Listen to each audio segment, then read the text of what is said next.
日本の語ろう。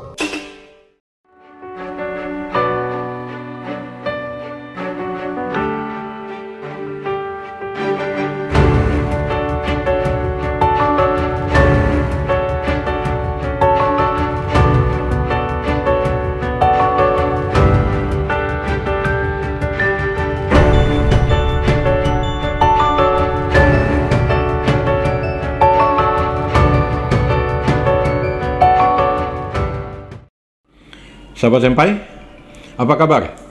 Jumpa lagi dengan saya, Yusron Ihza. Bagaimana puasa Anda atau puasa kita semua? Semoga ibadah puasa kita berjalan dengan lancar. Dan izinkan saya mengucapkan selamat menunaikan ibadah puasa bagi kaum muslimin dan muslimat yang merayakannya. Dan kemudian juga kepada kawan-kawan Nasrani, saya mengucapkan selamat Hari Raya Paskah. Dan buat rekan-rekan Hindu, saya ingin mengucapkan selamat Hari Raya Nyepi beberapa waktu yang lalu. Omong-omong, apakah teman-teman semua sudah mandi? Pertanyaan saya kali ini agak aneh, menanyakan tentang mandi. Mengapa begitu? Sebab kali ini saya bermaksud membuat tayangan tentang tradisi mandi dan mandi ala Jepang.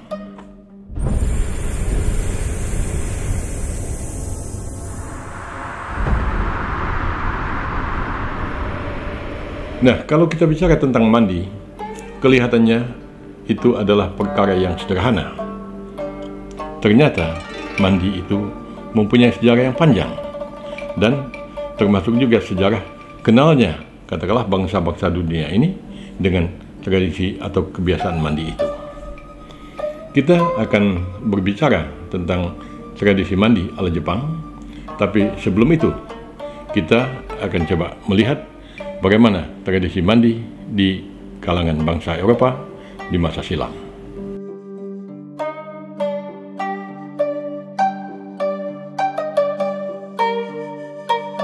Bangsa Eropa, menurut catatan sejarah, baru mengenal tradisi mandi itu pada abad ke-8, yaitu ketika tentara-tentara Muslim masuk ke Eropa pada abad ke-8, ya, di penghujung tahun 700, dan kemudian seperti tercatat dalam sejarah bahwa kaum Muslim berkuasa selama 300 tahun di Spanyol yang pada masa itu dikenal dengan nama antara lain Andalusia. Jadi sebelum itu bangsa Eropa praktis tidak mengenal budaya mandi. Bahkan mandi itu dianggap sebagai sebuah perbuatan yang membahayakan kesehatan, sebagai sebuah perbuatan yang tidak baik. Menarik untuk dicatat bahwa Ratu Isabel dari Spanyol misalnya, menurut catatan yang saya temukan, mengaku bahwa dirinya hanya pernah mandi 2 kali saja di dalam hidupnya. Kemudian Maria Antoinette, ya, yang kita kenal juga dalam sejarah, yaitu wanita yang hidupnya berakhir di pisau guillotine itu, mengatakan juga bahwa dia amat jarang mandi. Nah, jadi bangsa Eropa sebenarnya baru sekali mengenal budaya mandi itu, dan mereka di masa silam terkenal sebagai bangsa yang bahkan sulit saya untuk mengatakan, paling tidak seorang diplomat Rusia di masa silam mengatakan bahwa bangsa Eropa itu berbau seperti bau binatang liar. Nah, itu kisah masa lalu, dan saya juga waktu masih tinggal di Jepang kebetulan membaca buku sejarah anak saya yang sekolah di sana. Di buku sejarah itu saya menemukan catatan atau tulisan bahwa Istana Versailles di Prancis itu, tulisnya Versailles tapi bacanya kalau nggak salah Versailles, sampai abad keberapa itu pesing dengan bau manusia buang air kencing di sana. Nah, bangsa Eropa kemudian menutupi bau badannya yang tidak sedap itu dengan menggunakan parfum, dan pada akhirnya di Eropa, terutama di Prancis, maka parfum pun berkembang di sana. Dan mungkin tragisnya atau lucunya, atau menariknya, Yusron Senpai sendiri bahkan beberapa tahun yang lalu pada akhirnya berguru tentang membuat parfum di Paris sana. Kalau kita bicara tentang kebersihan bangsa Eropa, mereka mengatakan bahwa mandi itu adalah hal yang tidak sehat. Dipercayai bahwa dengan mandi itu pori-pori manusia akan renggang, dan dengan pori-pori renggang atau terbuka itu maka virus, kuman atau bakteri bisa masuk. Nah, karena itulah maka mandi itu tidak baik. Itu salah satu alasan. Di luar mandi, kebiasaan menyikat gigi pun juga tidak dikenal di kalangan bangsa Eropa di masa silam. Kembali, budaya nyikat gigi pun itu juga masuk dari Timur Tengah oleh katakanlah kebudayaan Islam yang disebut sebagai bangsa Moor tadi. Di Middle East kita dengan mudah dapat menemukan jualan potongan dahan atau ranting yang disebut sebagai pohon miswak, dan kemudian ujung dari dahan itu biasanya dipukul-pukul, nanti akan keluar seperti bulu-bulu sikat gigi, yang dengan itulah pada masa silam bangsa-bangsa dari Timur Tengah itu melakukan kegiatan menyikat gigi. Jadi menyikat gigi itu juga datang dari budaya Timur, dan kemudian juga mandi pun juga begitu. Paling tidak jejak sejarah masih jelas bahwa di dalam bahasa Inggris sabun itu disebut sebagai soap. Itu berasal dari bahasa Arab, sobun atau as-sobun, itu sabun, dan kita pun dalam bahasa Indonesia menyebut itu sabun. Jadi tradisi mandi, tradisi nyikat gigi itu masuk ke Eropa melalui bangsa-bangsa dari Middle East, dan kemudian pada saat setelah katakanlah Cordoba pun berjaya, kemudian muncul dinasti Ottoman di Turki, maka budaya mandi itu pun semakin masuk ke Eropa. Berbicara tentang mandi ala Jepang, Jepang itu setidaknya mengenal 3 tempat mandi. Pertama adalah opuro, yaitu tempat mandi yang umumnya dimiliki oleh setiap rumah tangga. Yang kedua itu adalah sento, yaitu tempat permandian umum. Dan yang ketiga itu adalah onsen. Saya ingin bercerita tentang ketiga tempat mandi tersebut, dan juga manner atau tata cara untuk mandi di tempat mandi tersebut.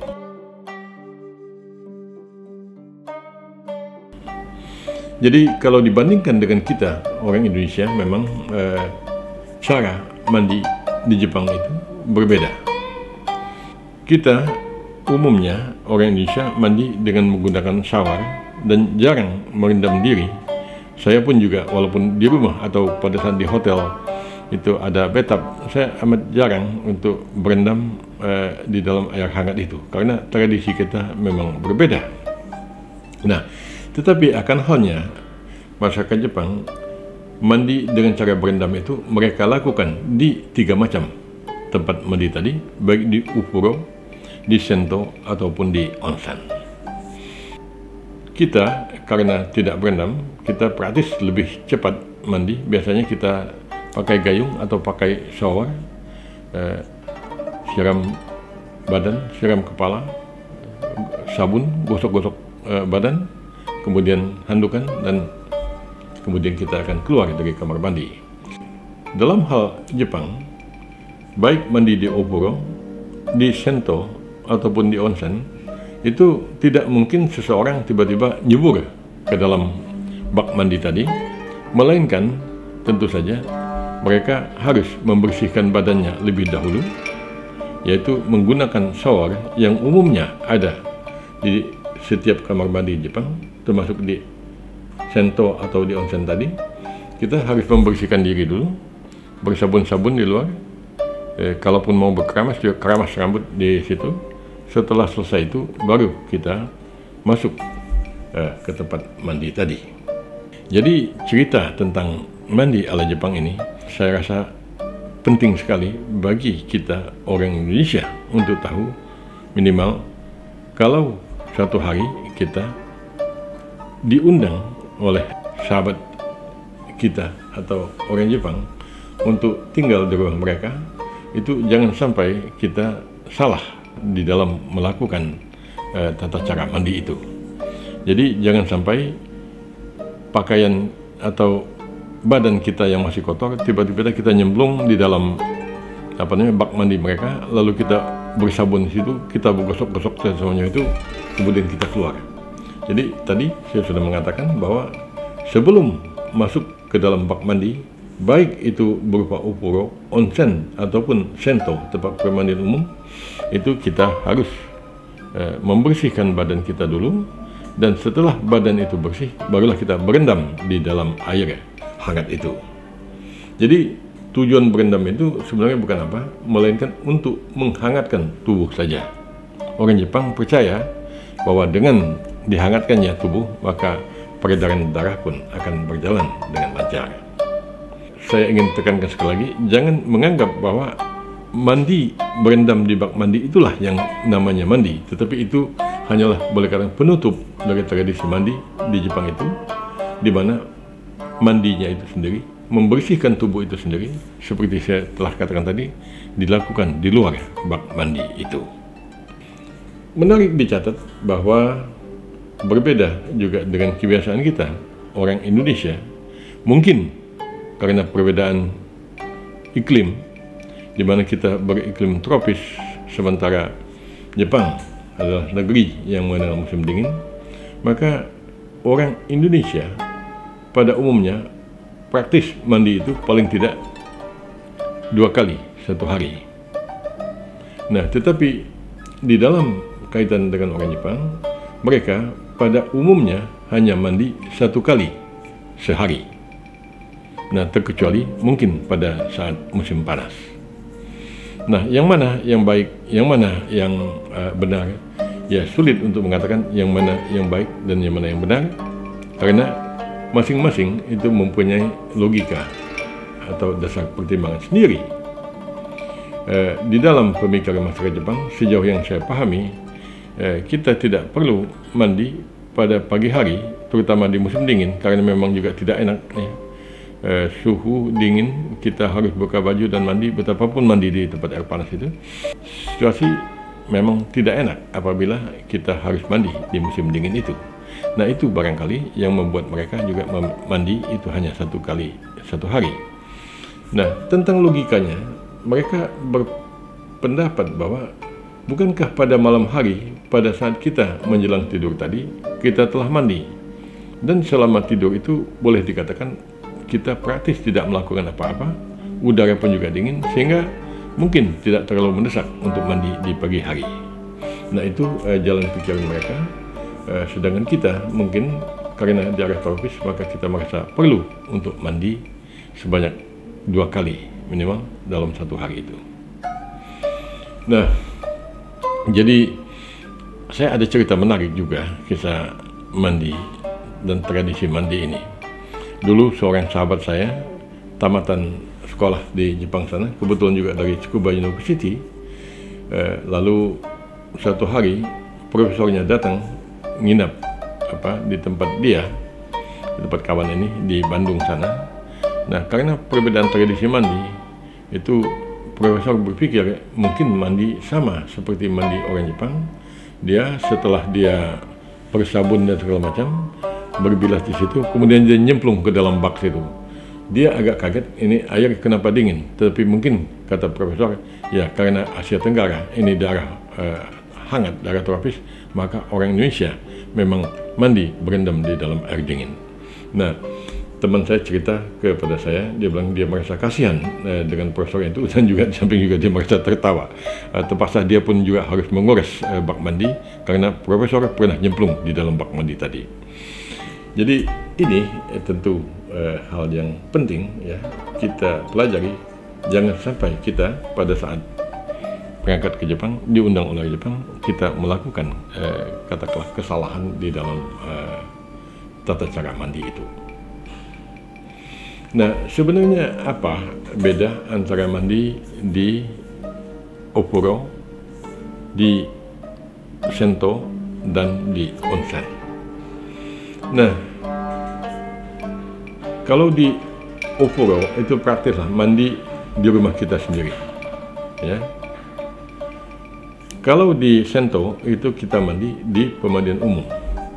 Jadi di sana ramai-ramai kita akan mandi, dan di Jepang itu tentu umumnya laki-laki sesama laki-laki mandinya itu perempuan sama perempuan, walaupun ada juga tempat mandi tertentu yang laki-laki dan perempuan itu dicampur, tapi amat sedikit jumlahnya dan itu boleh dikatakan tempat permandian khusus.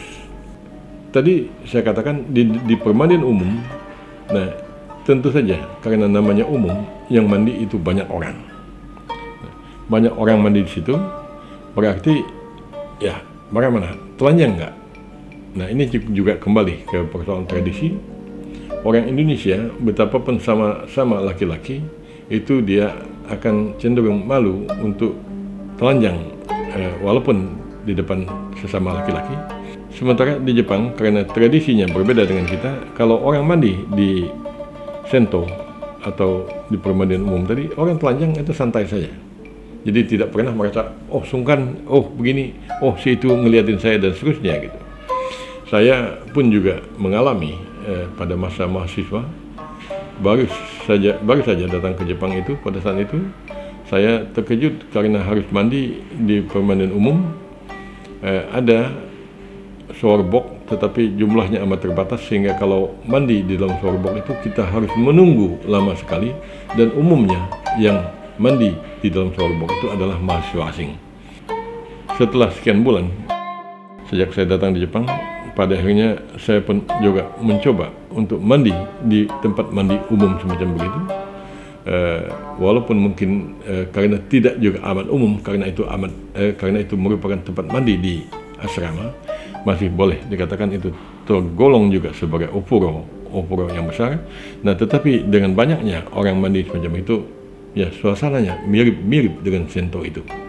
Ada rasa tidak enak, rasanya waktu awal seperti kok si ini ngeliatin saya gitu ya. Tapi ternyata itu hanya perasaan kita saja. Mereka tidak akan pernah peduli tentang oh punya si ini, punya si itu dan segala macam. Mereka akan mandi dan mandi saja.